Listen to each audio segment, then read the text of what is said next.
I-contempt daw agad si Matibag. Kaya bang gawin ng presiding officer yan? Matapos po magkaroon ng excuses.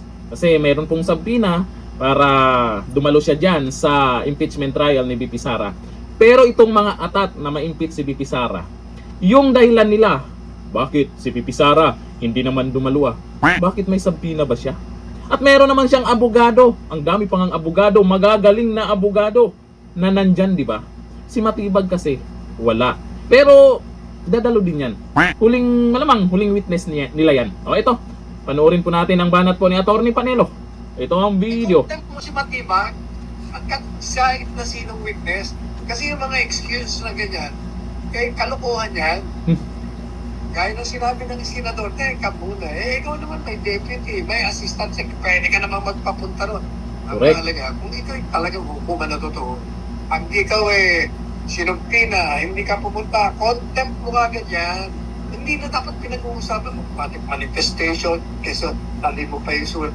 File mo na lang, tapos ang usapan, kung mo istorbe ng direct examination, ng cross-examination, ng proceeding today. Ganun dapat ang mga presiding officer.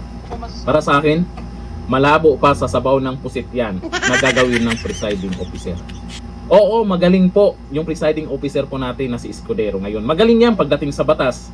Yun nga lang, ang tanong, may kasama bang tapang? Hindi ba takot yan?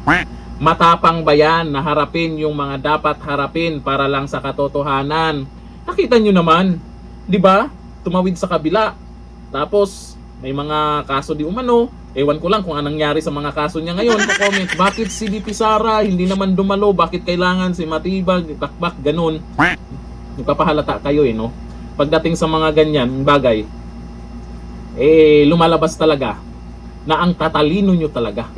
Lumalabas dito talaga na ang nasa isip nyo, impeach VP Sara, pero hindi nyo inaalam kung dapat ba talaga. Ang mangyayari niyan kung kusang dumalo si VP Sara dyan sa impeachment trial, anong gagawin niya dyan?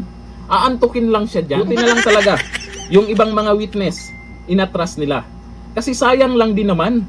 Dapat tapusin na yung impeachment trial na yan, magbutuhan na sila.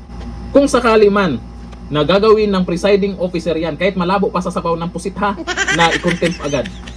Pabor ba sa inyo? Comment down below. Hanggang dito lang. Thank you. Bye-bye.